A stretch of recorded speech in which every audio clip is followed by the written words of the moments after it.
HO layout, Okay. and it's quite nice. HO stands for half of O gauge, which is Lion. Everybody knows as Lionel. It's half the width, so you can get twice as much in the same space.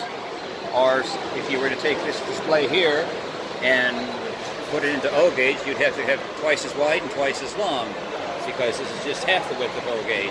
Okay. But they all take time. It's one thing to take a plain board from the plywood board and put a track on it, and a lot of people like that for excitement. Some people you can put displays around the Christmas tree. We have a 4x4, you pick it up and lay it down, put the tree on it, and it's ready to go for Christmas. But there's a lot of work that has to go into a display like this. And that's where it takes time to run the wires underneath for the lights and many other buildings that are animated so you can see things moving and lights flashing. They all have to be wired switches, get wired so you don't have to go manually throw them. And that's what takes the time, putting the glue out and putting the sand, the stones down and gluing it so it doesn't get caught up in the wheels. All the greenery, buildings. Some people like to put lights in their buildings. That's what takes time. Can you tell me how much can cost this hobby? Well, Yeah. it can be as much as you want to. It's probably the cheapest thing is buying the track and the engine and the trains themselves.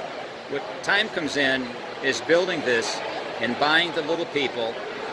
Sometimes you can buy just the empty, the people that don't have any coloring on them at all, and you paint them yourself. Mm-hmm. The faces and the clothes they have on. It depends what you want to do. If you want to do all this stuff, it's going to take time at least a couple of years to build something like this and do it right, to have the elevations down underneath right.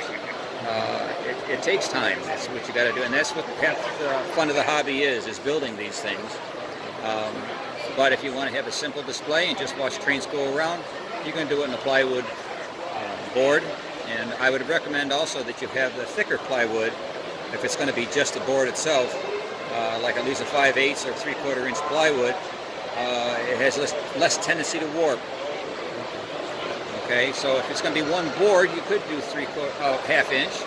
At least that's my opinion. If you want to have two boards go together, you want to have at least 5/8, and they cost just about as much as a 3/4 inch. Wow.